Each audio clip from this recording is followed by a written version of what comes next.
अस्सलामुअलैकुम। धोरण 12 विषय समाजशास्त्र चैप्टर नंबर 2 भारतीय संस्कृति અને સમુદાય।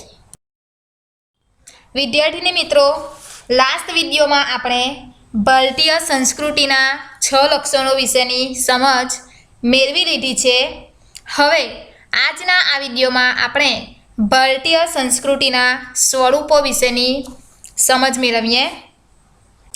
ભારતીય સંસ્કૃતિના આમ જોઈએ તો અનેક સ્વરૂપ છે, પરંતુ અહીં આપણે તેની સ્પષ્ટ સમજ મેળવવા માટે ભારતીય સંસ્કૃતિના જે સ્વરૂપો છે તેને 3 વિભાગમાં વહેંચવામાં આવ્યા છે। જેમાં પહેલું છે કે પ્રશિષ્ટ ભદ્રવર્ગીય અથવા તો માર્ગીય પરંપરા। એટલે કે આ જે પ્રશિષ્ટ ભદ્રવર્ગીય અથવા માર્ગીય પરંપરા છે જે જુદા જુદા પ્રકારની વિદ્યા શાખાઓ સાથે જુદા જુદા પ્રકારની ભાષાઓની સાથે તે સંકળાયેલું છે। ત્યાર પછી બીજું છે લોક સંસ્કૃતિ અથવા તો દેશી પરંપરા।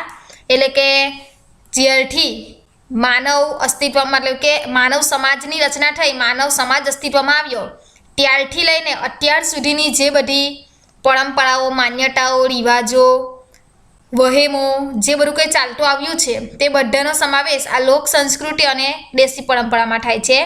અને ત્રીજું છે કે જે આદિવાસી સંસ્કૃતિ છે। હવે આ જે 3 સંસ્કૃતિના સ્વરૂપો છે જેને આપણે એક પછી એક સમજીએ। તો પહેલું છે પ્રશિષ્ટ ભદ્રવર્ગીય અથવા માર્ગી પરંપરા, જેને ક્લાસિકલ કલ્ચર તરીકે ઓળખવામાં આવે છે।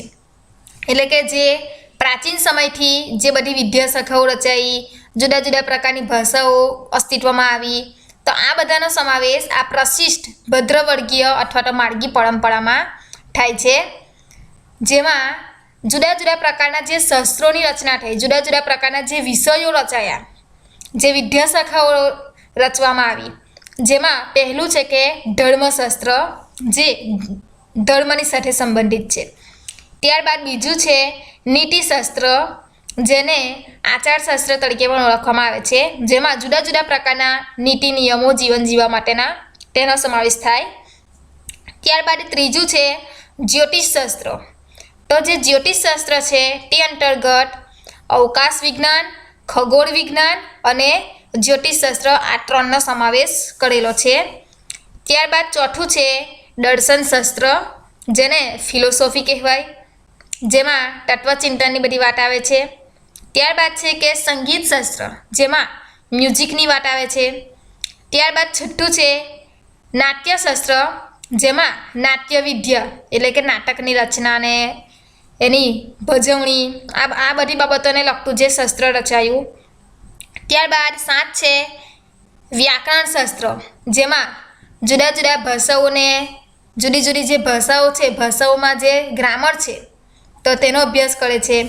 ત્યારબાદ 8 છે આયુર્વેદ, જેને ઔષધ વિજ્ઞાન તરીકે ઓળખવામાં આવે છે, એટલે કે મેડિકલ સાયન્સ। અને 9મું છે વાસ્તુ અને શિલ્પશાસ્ત્ર। તો આ પ્રશિષ્ટ ભદ્રવર્ગીય અથવા તો માર્ગીય પરંપરા, જેમાં જુદા જુદા પ્રકારના વિષયો, જુદી જુદી વિદ્યા શાખાઓ, ભાષાઓ અને કલાઓનો સમાવેશ થાય છે।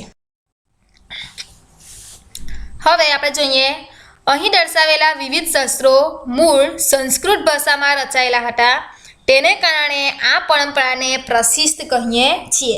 પ્રશિષ્ટ એટલે કે પ્રાચીન સમયથી, જૂના સમયથી ચાલતું આવતું શાસ્ત્ર। તો આપણે જે જુદા જુદા પ્રકારની 9 વિદ્યા શાખાઓની આપણે જોયું કે 9 વિદ્યા શાખાઓ, તો તે એના જે મૂળ શાસ્ત્ર છે, મૂળ ગ્રંથો છે તે સંસ્કૃત ભાષામાં લખાયા હતા। એટલા માટે તેને આ જે પરંપરા છે તેને પ્રશિષ્ટ ભદ્રમાર્ગીય પરંપરા કહેવામાં આવે છે। જુદા જુદા ગ્રંથોમાં ભારતીય સંસ્કૃતિના વિવિધ પાસાઓની શાસ્ત્રીય ચર્ચા કરવામાં આવી હતી અને તેનું સાતત્ય આજે પણ રહ્યું છે। આ પરંપરામાં વિવિધ વિષયોની કુશળતા પ્રાપ્ત કરવા માટેના સાધનો અને તાલીમની અનિવાર્યતા રહેતી। એટલે કે જે જુદા જુદા ગ્રંથો છે એ પછી સંગીત શાસ્ત્ર હોય, નાટ્યશાસ્ત્ર હોય, વ્યાકરણ શાસ્ત્ર હોય, ધર્મશાસ્ત્ર, જ્યોતિષશાસ્ત્ર, નીતિશાસ્ત્ર, તેમાં ભારતીય સંસ્કૃતિના જુદા જુદા પાસાઓની આ જુદા જુદા શાસ્ત્રોમાં ચર્ચા કરવામાં આવી હતી અને તેનું સાતત્ય આજે પણ ટકી રહ્યું છે અને તેમાં આ જે જુદા જુદા શાસ્ત્રો છે, જુદા જુદા જે વિષયો છે, તો તે દરેક વિષયમાં કુશળતા કઈ રીતે પ્રાપ્ત કરવી તે માટેના સાધનોની તેમાં ચર્ચા કરવામાં આવેલી છે અને તે માટેની તાલીમ જે અનિવાર્ય રીતે લેવાની હોય છે તે અંગેની ચર્ચા આ જુદા જુદા પ્રકારના શાસ્ત્રોમાં કરવામાં આવી છે. જો કે અહીં ઉલ્લેખ કરવો જોઈએ કે સંસ્કૃત ભાષા એ જનસામાન્યની ભાષા ન હોવાના કારણે તે ભદ્ર વર્ગ સુધી જ સીમિત રહી છે. હવે આ જે જુદા જુદા પ્રકારના શાસ્ત્રો રચાયા, જે મૂળભૂત શાસ્ત્ર મોટે ભાગે તે સંસ્કૃત ભાષામાં રચાયા હતા.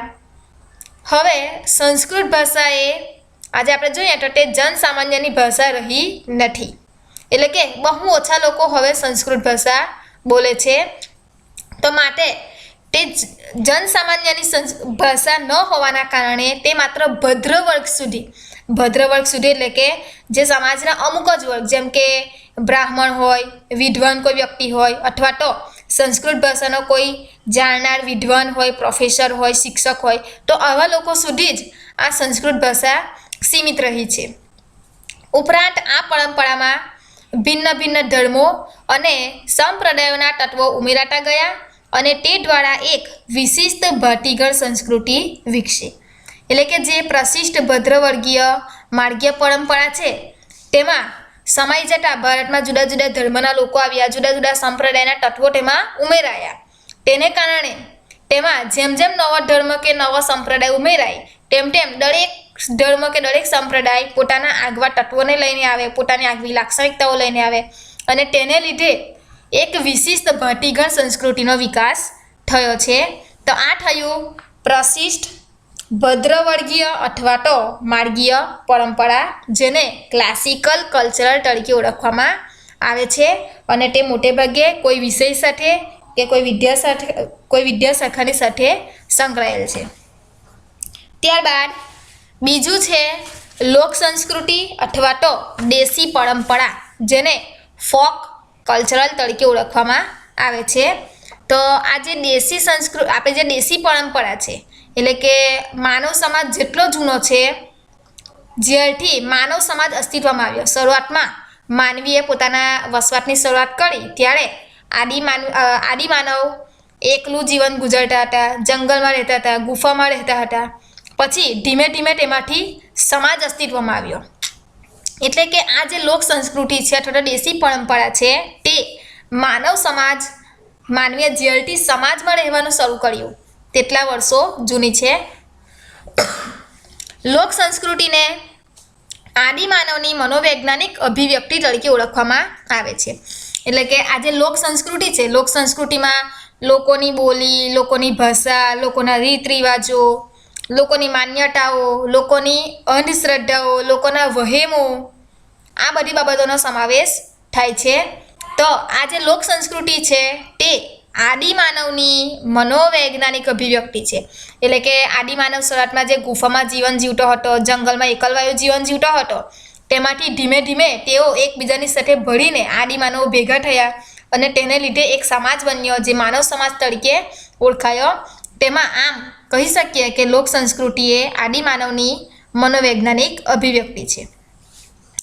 લોક સંસ્કૃતિ એ લોક સમૂહનું સહિયારું નિજી સર્જન છે.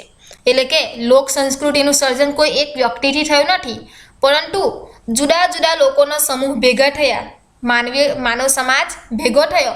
હવે દરેક સમાજ છે, દરેક સંસ્કૃતિ છે, દરેકના પોતાના અલગ અલગ લક્ષણો ભેગા મળ્યા અને તેને લીધે લોક સંસ્કૃતિનું સર્જન થયેલું છે. જનજીવન પોતાના રસ, રુચિ, સવલતો, સુવિધાઓ અને ભૌગોલિક પરિસ્થિતિ અનુસાર કેટલીક પ્રણાલિકાઓ આરંભે છે, જે આગળ જતાં રિવાજ અને રૂઢિરૂપે લોકજીવનનું મુખ્ય અંગ બની જાય છે. એટલે કે આપણે જોઈએ તો રિવાજ આમને આમ નથી બનતા, પરંતુ લોકો શું કરે કે પોતાની જરૂરિયાત હોય, પોતાનો રસ રુચિ હોય, પોતાની સુવિધા હોય અથવા પોતાની જે ભૌગોલિક પરિસ્થિતિ હોય, તો તે મુજબ તેઓ આગળ વધતા જાય છે અને સમય જતાં લાંબે ગાળે તે રિવાજ અથવા તો રૂઢિના સ્વરૂપે તે લોકોના જીવનમાં ચાલ્યું આવે છે અને ત્યાર પછી તે આગળ જતાં એક પ્રકારની પરંપરા બની જાય છે. દાખલા તરીકે આપણે ત્યાં વાત કરીએ તો આપણી સંસ્કૃતિમાં લગ્ન વખતે પીઠી લગાવવામાં આવે છે.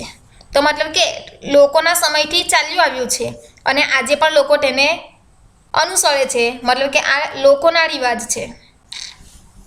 લોક સંસ્કૃતિ એ અત્યંત વિશાળ જીવન ક્ષેત્ર છે. લોકજીવન, લોકકલા અને કસબ એ લોક સંસ્કૃતિના અંગ છે. અહીં શોર્ટ ક્વેશ્ચન પૂછાય કે લોક સંસ્કૃતિના અંગો કયા? તો લોકજીવન એટલે કે લોકોનું જીવન, લોકો કઈ રીતે જીવે છે. ત્યાર પછી છે લોકકલા એટલે કે જે જુદા જુદા પ્રકારની જે ચોસઠ કલાઓ છે તેની વાત આવે છે. અને ત્યારબાદ છે કે કસબ એટલે કે જુદા જુદા કારીગરો પાસે જે જુદા જુદા પ્રકારના હુન્નર હોય છે. જેમ કે મોચી હોય તો તેની પાસે બૂટ ચપ્પલ સીવવાનો એની પાસે હુન્નર છે, એની પાસે કસબ છે. એ જ રીતે દરજી હોય તો તેને કપડાં સીવતા આવડે છે, આ એનો કસબ થયો. લોક સંસ્કૃતિનો સાચો પરિચય મેળવવા માટે લોકજીવનનો અભ્યાસ કરવો જરૂરી છે. એટલે કે આપણે લોક સંસ્કૃતિ વાસ્તવમાં શું છે તેનો ખ્યાલ મેળવવો હોય તો લોકોના જીવનનો, જુદા જુદા સ્થળે જ્યાં લોકો રહેતા હોય, જુદા જુદા સમાજો રહેતા હોય, તેઓ કેવું જીવન જીવી રહ્યા છે તો તે આપણે તેનો અભ્યાસ કરવો પડે. ત્યારે આપણે લોક સંસ્કૃતિનો સાચો પરિચય મેળવી શકીએ. હવે ભારતીય લોક સંસ્કૃતિનો અર્થ અને વ્યાખ્યાઓ આપેલી છે. જુદા જુદા અભ્યાસીઓએ લોક સંસ્કૃતિનો અર્થ આપેલો છે તે આપણે જોઈએ. સૌપ્રથમ જોઈએ તો જોરાવરસિંહ જાદવે આપેલી લોક સંસ્કૃતિની વ્યાખ્યા કે સંસ્કૃતિના સીમાડામાં સમાઈ જતી બોલીઓ, કંઠસ્થ સાહિત્ય, સંગીત કલા, ઉત્સવો, ધર્મ, વસ્ત્રાલંકારો, ખેતી, પશુપાલન, નૌકાયાન, હથિયારો, ઘર, ખોરડા, રાચરચીલું, દેવમંડળ, આચાર વિચાર, સંસ્કાર વગેરેનો લોક સંસ્કૃતિમાં સમાવેશ થાય છે. એટલે કે લોક સંસ્કૃતિ શું છે? તો સંસ્કૃતિના સીમાડામાં સમાઈ જતી બોલીઓ. એટલે કે આપણે ત્યાં કહેવત છે કે બાળ ગૌવે બોલી બદલાય. એટલે કે જુદા જુદા પ્રદેશની જુદી જુદી બોલી હોય છે.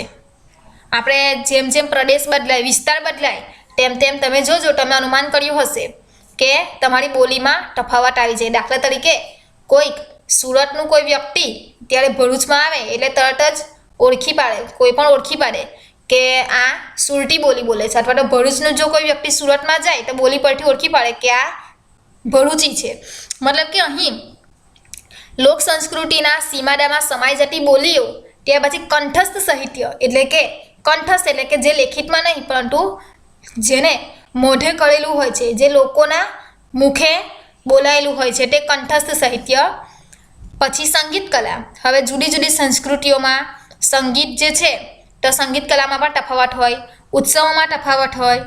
ત્યાર પછી ધર્મ, વસ્ત્ર અલંકારો એટલે કે એમનો પોશાક કેવો છે, એ કેવા અલંકારો ધારણ કરે છે તે આપણે દાખલા તરીકે રબારી લોકોને જોઈએ તો એમનો પહેરવેશ જે છે તે, ત્યાર પછી એ જે અલંકારો એટલે કે જે બધા ગહેણા પહેરે છે તે અલગ પડે છે તો એ એમની સંસ્કૃતિ છે. ત્યાર પછી છે ખેતી, પશુપાલન, નૌકાયાન, હથિયાર, ઘરખોરડા, રાચરચીલું, દેવ મંદિર, આચાર વિચાર અને સંસ્કાર. આ બધું જે છે તે દરેક સંસ્કૃતિનો અલગ અલગ હોય છે તો તેનો સમાવેશ લોક સંસ્કૃતિમાં થાય. ત્યાર પછી છે મહાપાત્રે આપેલી લોક સંસ્કૃતિની વ્યાખ્યા કે લોકોની રીત રસમો, વહેમો, માન્યતાઓ, પ્રચલિત લોકગીતો, લોકકથાઓ, હલરડા, મળસ્યા, જોડકણા, કહેવતો, રૂઢિપ્રયોગો ઉપરાંત વસ્ત્રાલંકારો, રમતો, ઘરવખરીની ચીજવસ્તુઓ, લોક દેવદેવીઓ, રમકડા, હથિયાર ઇત્યાદિનો સમાવેશ લોક સંસ્કૃતિમાં થાય છે. હવે આપણે જોઈએ તો દરેક સમાજની પોતાની અલગ અલગ પ્રકારની રીત રસમો હોય છે, અલગ અલગ રિવાજો હોય છે. પછી જુદા જુદા વહેમો હોય, માન્યતા હોય, અંધશ્રદ્ધા હોય. પછી પ્રચલિત લોકગીતો હોય કે જે લોકો દ્વારા જે ગવાયેલા ગીતો હોય તો તે લોકગીત છે. ત્યાર પછી લોકકથાઓ એટલે કે લોકોના મુખે જે બધી કથાઓ વાર્તાઓ બોલાતી આવતી હોય તે છે. પછી છે હલરડા. હલરડા એટલે કે આપણે જે નાના બાળકોને સુવડાવતી વખતે જે આપણે ગાઈએ છીએ તેને હલરડા કહેવાય. ત્યાર પછી છે કે મળસ્યા એટલે કે કોઈક મળી જાય, કોઈકનું અવસાન થાય તે સમયે જે ગવાય છે તે મળસ્યા. ત્યાર પછી જોડકણા જે આપણે ઉખાણ એકબીજાને પૂછીએ છીએ તે. જુદી જુદી સંસ્કૃતિની કહેવતો, રૂઢિપ્રયોગો, તેમનો પોશાક, તેમની રમત, આ બધું જે છે તેનો સમાવેશ લોક સંસ્કૃતિમાં થાય છે. આ વ્યાખ્યા મહાપાત્રે આપી છે. દાખલા તરીકે રીત રસમો જે છે, હવે આજે મહાપાત્રએ આપેલી વ્યાખ્યા છે તેને આપણે એક્ઝામ્પલ જોઈએ કે રીત રસમો એટલે કે રીત રિવાજો. જેમ કે લગ્ન કરનાર હોય તો તે પીઠી લગાવે છે, મીંઢળ બાંધે છે, તો આ તેમનો રીત રસમો થઈ. ત્યાર પછી લોકોની વહેમો અને માન્યતાઓ હોય. જેમ કે ઘણી વ્યક્તિઓને તમે બોલતા સાંભળ્યા હશે કે ટીન તગડાને કામ બિગડા, એટલે કે આ લોકોની એવી માન્યતા છે કે 3 વ્યક્તિઓ ભેગા થઈને કોઈ કામ કરે તો કામ બગડી જાય, એટલે કે કામમાં કોઈ ભલેવાર નહીં આવે. તો આ લોકોની એક પ્રકારની માન્યતા છે, લોકોને એક પ્રકારનો વહેમ છે. એ જ રીતે તો કંજુસાઈ કરી પૈસા ગણ્યા કરે તે વ્યક્તિ બીજા જન્મમાં ભંભોડી એટલે કે સાપનો એક પ્રકાર બને છે, એવી માન્યતા છે. એટલે કે લોકોની માન્યતા છે કે જે લોકો માત્ર કંજુસાઈ જ કરે એટલે કે પૈસાને જોયા કરે, એને વાપરે ના પરંતુ ગણ્યા કરે કે મારી પાસે આટલા પૈસા છે, મારી પાસે આટલા પૈસા છે. તો મતલબ કે આ પ્રકારનો જે કોઈ કંજૂસ વ્યક્તિ હોય તો તે બીજા જન્મમાં તે સાપ બને છે, એવી લોકોની માન્યતા છે. તો આ લોક સંસ્કૃતિના ઉદાહરણ છે. એ જ રીતે આપણે હલરડાની વાત કરીએ તો હલરડામાં તમે સાંભળેલું હશે કે દીકરો મારો લાડકવાયો દેવનો દીધેલ છે, એવું એક હલરડું છે. એ જ રીતે કહેવતની વાત કરીએ તો ન બોલ્યામાં 9 ગુણ, બોલે તેના બોર વેચાય, આ બધી કહેવતો છે. રૂઢિપ્રયોગોની વાત કરીએ તો આંખ આડા કાન કરવા, એટલે કે કોઈક મતલબ કે આપણને કંઈક વાત કહે તો અમુક વસ્તુ આપણે અમુક વાર આપણે મન પર ના લઈએ તો તે આંખ આડા કાન કરેલા કહેવાય. ત્યાર પછી રાટા પીરા થઈ જવું, એટલે કે કોઈ કે રાટા પીરા થઈ ગયા, તમે ગુજરાતીમાં રૂઢિપ્રયોગનો અભ્યાસ તમે કરો જ છો. રાટા પીરા થઈ જવું એટલે કે ગુસ્સામાં લાલ થઈ જવું. તો આ બધા રૂઢિપ્રયોગોનો ઉપયોગ આપણે કરીએ, કહેવતોનો ઉપયોગ કરીએ તો તે પણ લોક સંસ્કૃતિના ઉદાહરણો છે. ત્યાર પછી છે હસુ યાજ્ઞિકે આપેલી લોક સંસ્કૃતિની વ્યાખ્યા કે લોક સંસ્કૃતિ એ લોકમાનસ અને સાહિત્યના પાયા છે.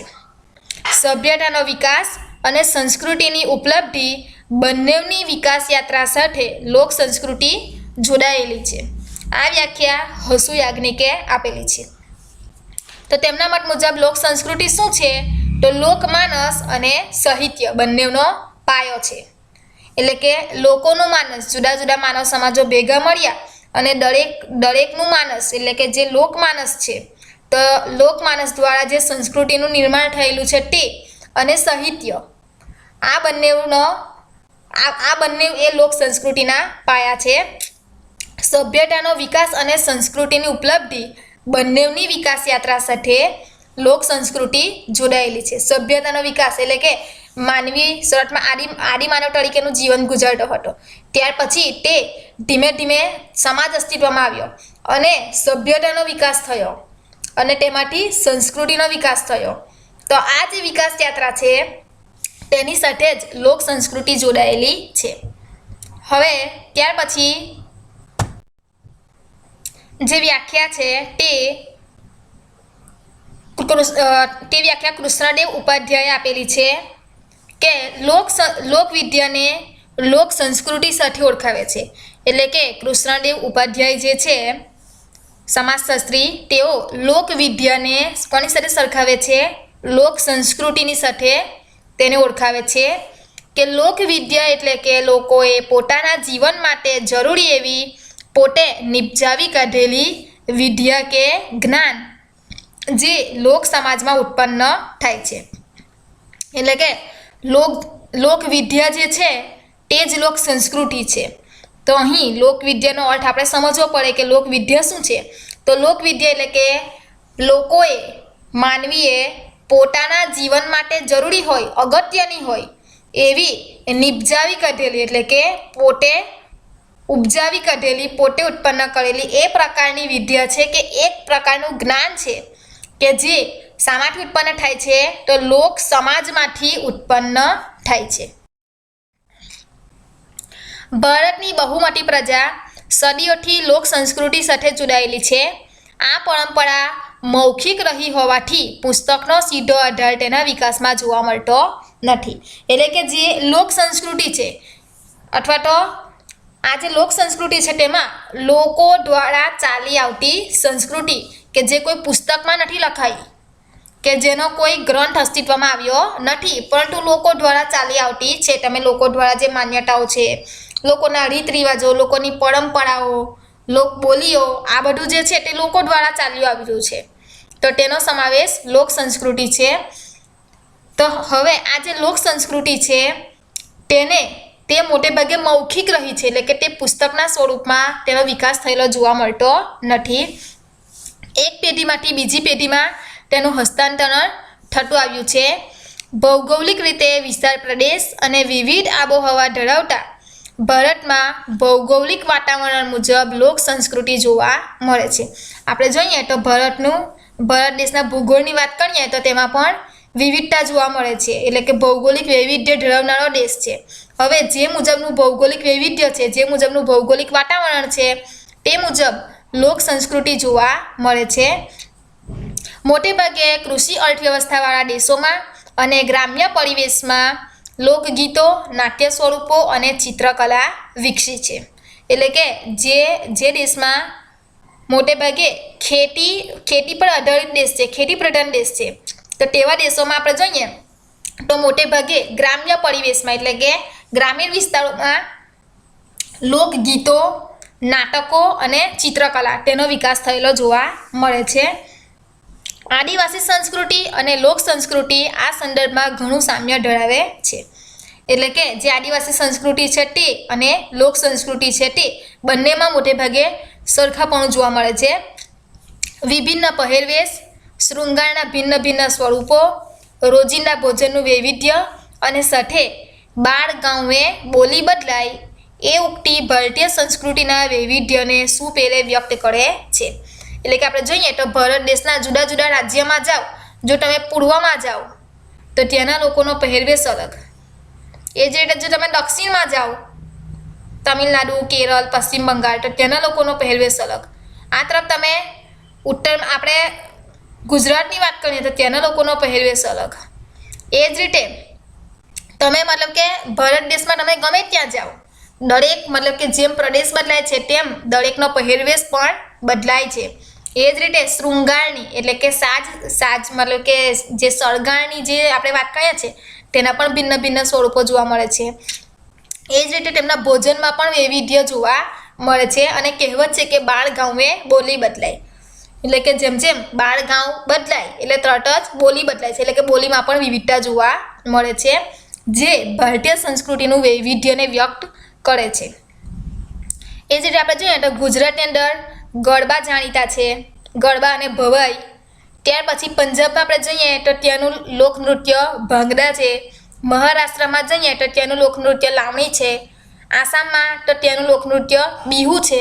તો મતલબ કે અહીં જેમ જેમ રાજ્ય બદલાય છે તેમ તેમ લોકનૃત્ય પણ બદલાય છે. તે જે તે પ્રદેશની લોક સંસ્કૃતિના આપણને દર્શન કરાવે છે. જોકે સામાજિક સંદર્ભ બદલાતા લોક સંસ્કૃતિનું સ્વરૂપ પણ બદલાયું છે. તો આ સાથે અહીં ભારતીય સંસ્કૃતિના સ્વરૂપો જે છે તેમાં આપણે 2 સ્વરૂપો જોયા, પ્રશિષ્ટ ભદ્રવર્ગીય અથવા માર્ગી પરંપરા અને બીજું લોક સંસ્કૃતિ અથવા તો દેશી પરંપરા. હવે નેક્સ્ટ વિડીયોમાં આપણે આદિવાસી સંસ્કૃતિ એટલે કે ટ્રાઇબલ કલ્ચર તેના વિશે વિગતવાર અભ્યાસ કરીશું.